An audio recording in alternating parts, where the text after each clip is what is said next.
Hi friends, welcome to my channel. చాలా మంది ఇళ్లలో బీరువాలో పట్టు చీరలు ఉంటాయి. అవి కొత్తవి ఉండొచ్చు, పాతవి ఉండొచ్చు, లేదా వదిలించుకుందాం అనేవి కూడా ఉండొచ్చు. సమస్యల్లో వదిలించుకుందాం అనే వాడతారు. వీటిని ఎలా అమ్మటం? అమ్మినా కూడా తగిన రీజనబుల్ ప్రైస్ వచ్చిందని గ్యారెంటీ ఏంటి? ఇంతకుముందు ఎలా ఉండేది అంటే మన దగ్గర తీసుకొని ఏదైనా వస్తువుని ఇవ్వటమో లేదా కొంత డబ్బుని ఇవ్వటమో జరిగేది. అలా ఇచ్చినా కూడా ఇంకొక 500 ఎక్కువ వస్తాయేమో అనిపించింది. లేదా ఈ వస్తువు కాకుండా పెద్ద వస్తువు వచ్చేదేమో, లేదంటే 2 వస్తువులు వచ్చాయేమో అనిపించింది. అయితే ఇప్పుడు ఆ సమస్య లేదు. ఎందుకంటే కొన్ని వెబ్సైట్స్ ఈ బిజినెస్ లోకి వచ్చినాయి. అవి oldcherry.com, oldsilksareebuyers.com.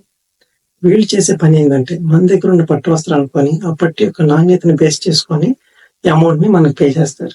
ఆ ప్రాసెస్ ఎలా ఉంటుంది అంటే ఫస్ట్ మన వెబ్సైట్స్ లోకి వెళ్ళి లాగిన్ అయ్యి మన డీటెయిల్స్ ఇవ్వాలి. ఇచ్చిన తర్వాత మన దగ్గర మనం ఏవైతే అమ్మాలనుకుంటున్నామో అవి శారీసా, ధోతీసా, బ్లౌజ్లా ఏవైనా కూడా వాటిని ఫొటోస్ తీసి వాట్సాప్ కానీ మెయిల్ కానీ చేయాలి. ఆ తర్వాత కంపెనీ నుంచి వాళ్ళ కొరియర్ బాయ్ మన ఇంటికి వచ్చి పిక్ చేసుకొని వాళ్ళ వేర్ హౌస్ తీసుకెళ్తారు. తీసుకెళ్లిన తర్వాత వాళ్ళ క్వాలిటీ సెంటర్ లో మన పట్టు యొక్క నాణ్యతని టెస్ట్ చేసి ఇంత అమౌంట్ అని ఫిక్స్ చేస్తారు. ఆ ఎంత అమౌంట్ అనేది మనకు చెప్తారు. మేము ఇంత అమౌంట్ మీకు పే చేయాలనుకుంటున్నాం అని చెప్తారు. మనకు నచ్చిందా మనం యాక్సెప్ట్ చేయటం. యాక్సెప్ట్ చేస్తే ఏమవుతుందంటే ఆ అమౌంట్ 2-3 days లో మన అకౌంట్ లోకి క్రెడిట్ అవుతుంది.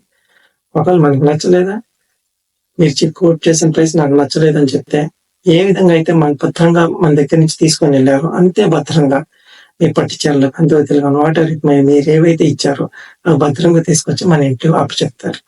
ఇది అంతా ట్రాన్స్పరెన్సీగా జరుగుతుంది. ఎక్కడ కూడా మన దగ్గర నుంచి పిక్ చేసుకొని వెళ్ళినందుకు, లేదంటే మనం యాక్సెప్ట్ చేయకపోతే మళ్ళీ ఎలా అయితే తీసుకెళ్లాడో అలానే తీసుకొచ్చినందుకు కూడా ఫ్రీ ఆఫ్ కాస్ట్ 1 రూపీ కూడా మన నుంచి ఛార్జ్ చేయరు. ఇదంతా టోటల్ ప్రాసెస్ మనం ఇంట్లో నుంచి కాల్ బయట పెట్టకుండా జరుగుతుంది. Total website will take care everything.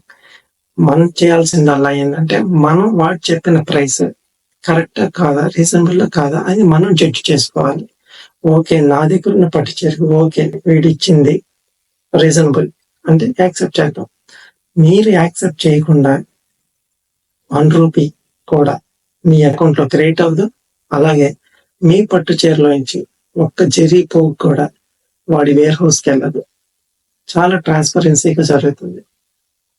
నా వీడియో కనుక మీకు నచ్చితే లైక్ చేయండి, షేర్ చేయండి, సబ్స్క్రైబ్ చేయండి. సబ్స్క్రైబ్ చేస్తే నన్ను ఆదరించిన వారు అవుతారు.